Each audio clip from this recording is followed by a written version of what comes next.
Hey guys, Master Mark Kanaar here today, and I'm here for one of my master's messages, and I kind of just want to go over one of the tenets of Taekwondo, which is self-control. Now, I'm going to keep it kind of short. I want to make sure I get through this. When I was coming up, self-control was like not losing your temper. And when you think about people that lose their temper, you think of people that just have no self-control whatsoever inside. And I read a quote that said, people that blow fuses are usually left in the dark. And I like that quote. I remember reading it in an inspirational book I read years ago. And I was like, wow, that's a good saying.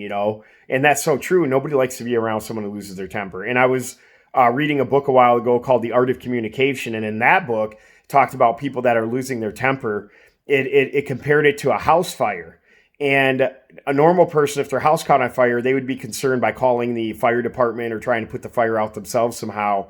But in the book, it said when you lose your temper, you start running around. Instead of worrying about the house being on fire, you're running around pointing fingers at everybody and thinking they are the arson. They're the ones that started the fire. And maybe they didn't. And that doesn't leave a very good taste in someone's mouth. So you have to have self-control and not lose your temper.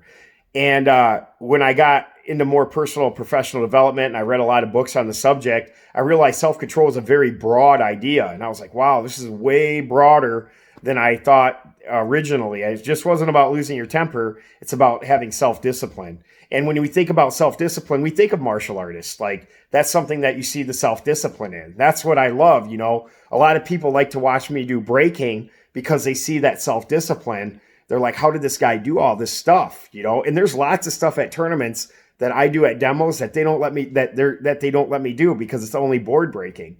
And there's a feeling of pride in like this feeling of greatness when you have self-discipline. Like I said, self-discipline is like self-love, or self-control is like self-love. You really care about yourself, and when I run into people that don't have good self-control or they don't have good self-discipline, usually those people don't really like themselves. And that's not a good thing. And you know what? That's why martial arts develops a lot of really good things with self-esteem and self-confidence.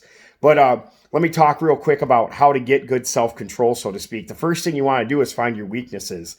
And man, you want to talk about somebody who's brutal about blaming themselves. You could talk to some of my guys that I train with and some of my students. It's like when things don't go well, man, the person I point my finger at is myself. And if I think it's the other person's fault, even if I think it's the other person's fault, you know what I do? I ask myself the question, why am I hanging out with that person? They're not out for my best interest. So why am I hanging out with them? I'm out for their best interest, but it's a two-way street, man.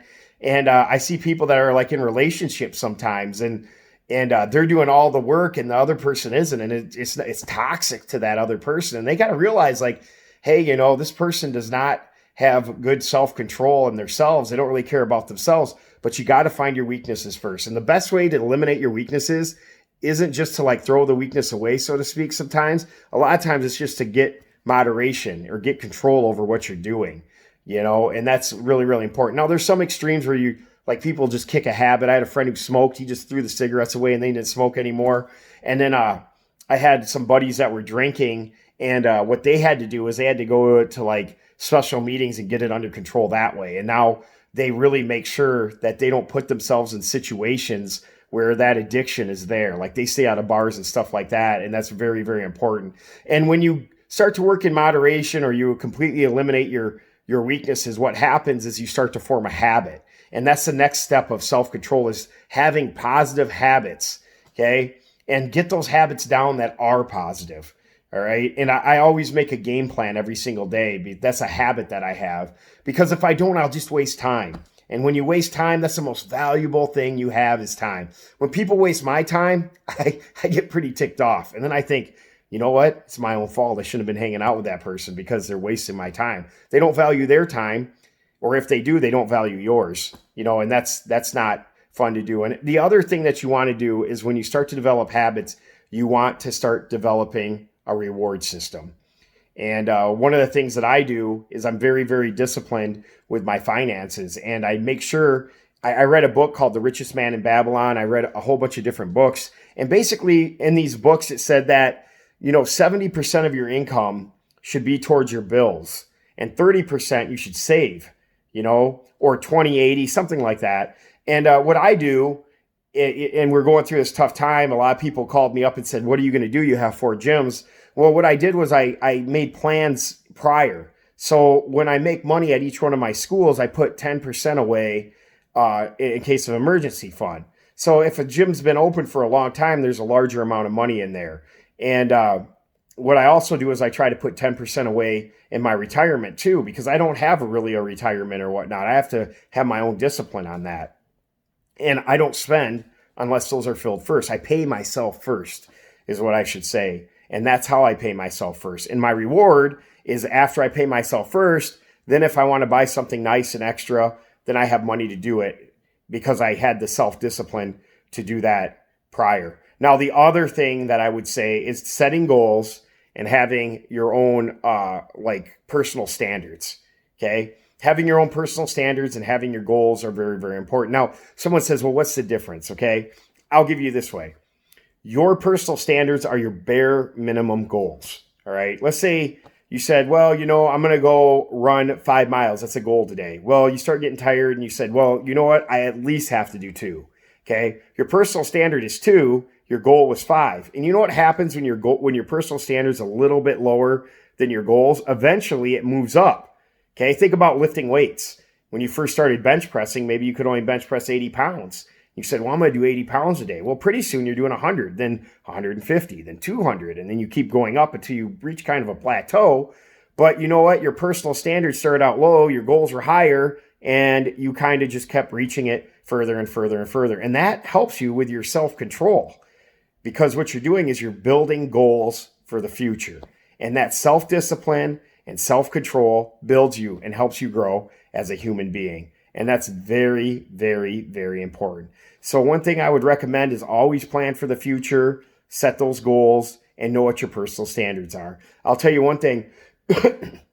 There's certain personal standards I have that I hold very true to myself because of things that happened in my life. One of the things is I don't drink alcohol because I had a relative that was very sick and he was dying. And I remember him talking to me. He started talking to me about his regrets in life. And I was like, well, what was your regret? He said, you know what? I wish I never started drinking. And I remember him talking to my brother and I never started drinking because it affected me that bad. That was my own personal standard. Now, usually when I tell people that I don't drink, they're like, well, what happened? Do you have some crazy story where you drove home drunk one time and didn't know what was going on? No, it's just my personal standard. I learned from somebody else. And that's why I like to read books. Some people say, well, why do you read books? It's because I'm learning what somebody else went through. That way I don't have to go through it, and that's self-discipline. Like you have to have self-control to sit down and read a book. And if I don't have time to read, man, I put the earbuds in and if I'm walking or running, I'm listening to some sort of audiobook. Or if I'm driving on the road, I don't listen to the radio. And it took me a while to do that because I wanted to go listen to, some song on the radio to get all pumped up, That's like something I wanted to do. But you know what? When my mindset got right, it just gave me more energy. It's like my mind, body, soul is all together. And that's what self-control is about, understanding that you're going to control not only your mind, but your body and your soul all together. And you have to recognize that. One is going to affect the other. That's just the way that is. If you're super out of shape, you're probably going to be depressed and your spirit's not going to have that energy and passion that you got to have. Some people say, man, you have a lot of energy, you have a lot of passion. You know why? Because when I do things, I reflect and think, how is this affecting everything? My 3 parts, mind, body, spirit. How is that affecting everything? And you know what? When you start to live life like that, you're not existing anymore. You're living. And then pretty soon you start to realize who you really are and you have authenticity that nobody else has, a uniqueness. And that gives you purpose in life. And that is all about having self-control, is finding that purpose. Once you have purpose, it's a lot easier to have self-control because you know what you want, and that's it. And that's the master's message. Don't forget about self-control, guys. One of the 5 tenets of Taekwondo. I'll talk to you guys later. Bye.